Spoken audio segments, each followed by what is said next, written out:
right now on 5 on Your Side at 10. A triumphant night for Donald Trump. About an hour ago at the Republican National Convention, the former president made his first public appearance since a would-be assassin's bullet nearly took his life, wearing a bandage over his right ear and standing next to his newly minted running mate. Political editor Mark Maxwell will have more in just a minute in a live report from Milwaukee. First, we start with the weather impact forecast. A heat advisory has lapsed for most of the St. Louis region. Now all eyes are on a line of storms that will bring some cool relief. Good evening, everyone. I'm Kelly Jackson. And I'm Mike Bush. Let's get straight over to Chief Meteorologist Scott Connell. If those storms will have an impact here overnight is the question we're wondering, Scott. Well, we're just looking up the road right now, up 55. This is Springfield, Illinois, looking at the state capitol there. Look at the camera bouncing in that gusty wind. That's what we've seen in central portions of Illinois. Most of the active weather has remained up to our north, but it's pretty intense. And here you look at this little boundary. This is the outflow boundary that's out well ahead of any thunderstorms. It's sliding to the south and southeast, but that is going to get into the northern portions of our viewing area over the course of the next hour or so. We think the severe weather threat is staying off to our north and east from Springfield heading over towards Indiana, central Indiana. But this boundary does extend back into northern portions of Missouri, and our future cast taking us through the overnight hours indicates the potential that we're going to get some additional development of showers and thunderstorms along that boundary in northern Missouri, and then after 3 a.m. they try to slide towards St. Louis. How much of this is realistic and how much of this is overblown by the computer models, that remains to be seen. But what it does, it brings us clouds, it brings us some cooler air, and it presses the heat and humidity farther to the south of St. Louis. So the heat advisory no longer for St. Louis, but our counties to the south, since we're unsure whether or not we will see the relief from the heat and humidity, remain in that heat advisory. Thunderstorms could change that. We have that chance late tonight. 40 to 45 mile per hour winds and some downpours would seem to be the main threat. And that's after about 2:30, 3 o'clock in the morning, Kelly. All right, Scott. Tonight, Republicans are wrapping up the first night of a busy convention. The RNC officially nominated Donald Trump for president. And Trump picked his running mate. Our political editor, Mark Maxwell, is live outside the Fiserv Forum in downtown Milwaukee with a recap of the whirlwind day. Mark. Yeah, Mike and Kelly, it's been a whirlwind few weeks and few days for Donald Trump.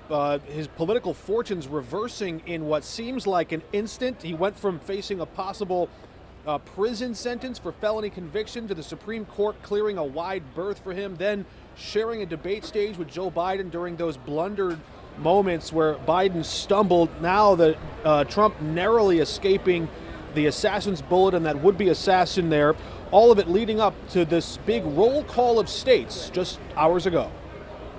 The mighty Missouri is casting 54 delegates for our favorite president and the next president of the United States, Donald J. Trump.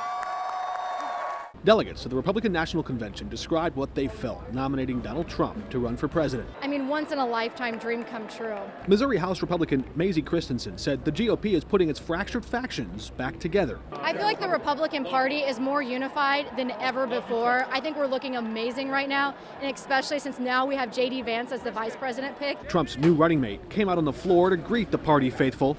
I was in a primary against J.D. Ohio Republicans previewed what he might say in his acceptance speech Wednesday night. What should America know about who J.D. Vance is? Well, we're very honored and excited to have J.D. be on the ticket. J.D. Vance is a man of the people. He has a great message. Under the elation, emotions still running high after an assassin's bullet came within an inch of setting this convention and the country on a very different course. It was God protecting him, absolutely. Quite frankly, I'm still in shock over it. I still get the chills.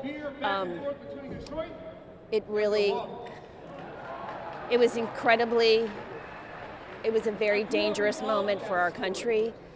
I personally believe in divine intervention, and if President Trump hadn't slightly moved his head, we'd be in a very, very different position tonight.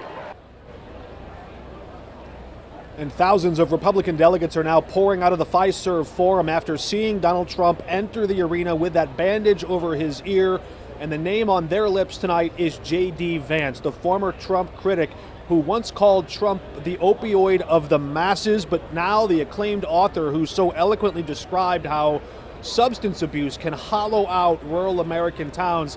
He joins the ticket with Trump to help illustrate that American carnage as they go about pitching the Republican ticket to American voters. And Mark, in the wake of Saturday's shooting, I would imagine the convention hall was locked up like a vault tonight.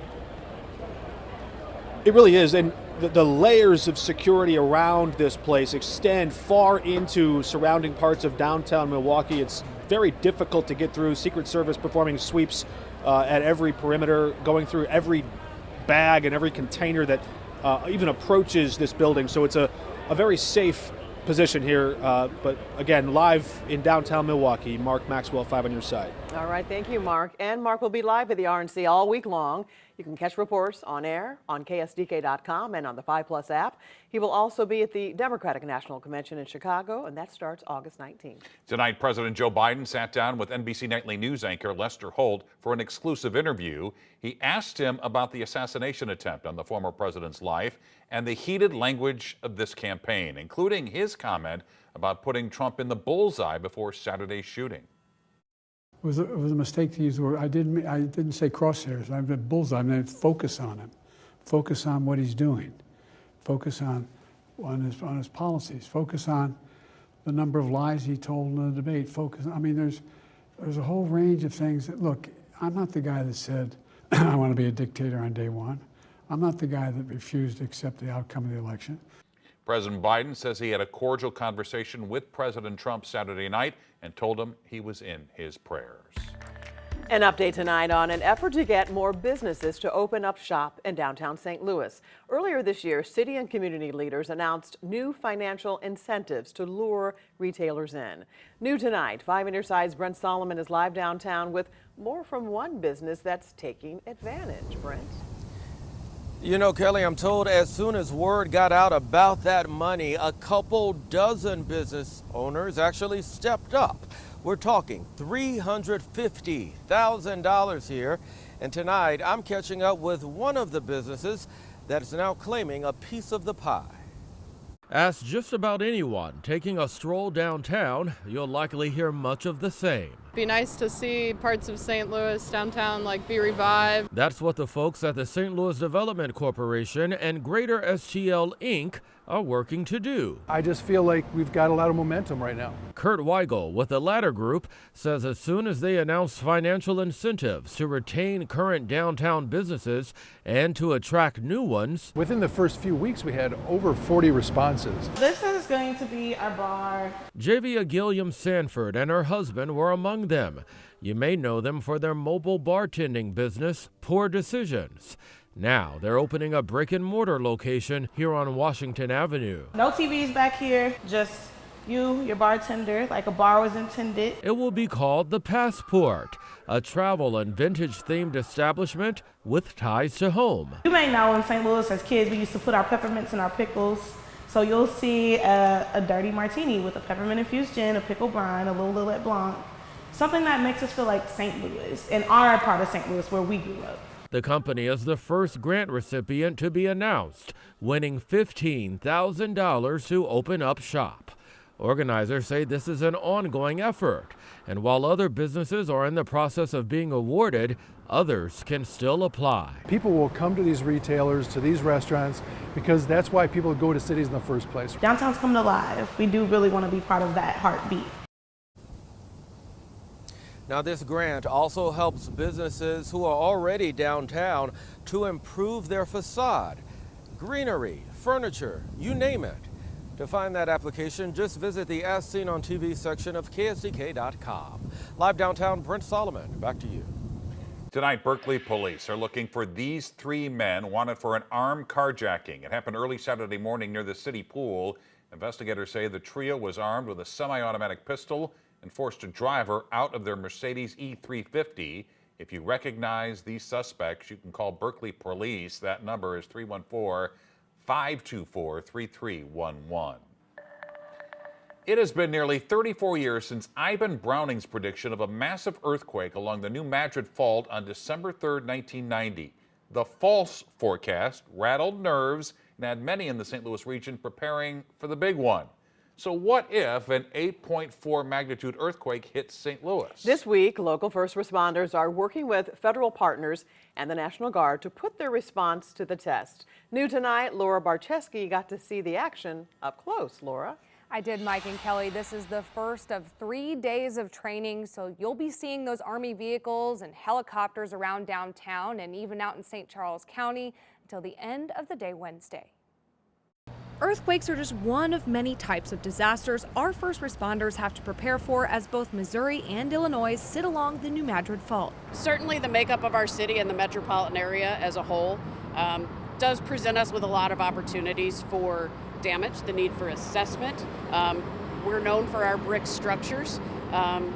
Bricks and earthquakes are not a great match. The U.S. Army National Guard Task Force 46 worked alongside St. Louis Fire, police, and other emergency personnel to respond to lifelike scenarios using mannequins and fake high-rise rescues and even vehicle pileups. The cars are piled up in order to give the urban search and rescue team a chance and opportunity to improve upon their skill set in cutting into cars and extracting patients from vehicles. They also had about 40 volunteers from the community in makeup with different types of fake injuries to go through a triage scenario. So looking at the different types of injuries, being able to sort them or triage them into if they required urgent medical needs and then where they would go from there. And mock chemical decontamination tents were set up so that first responders could practice running through it themselves and working with civilian actors.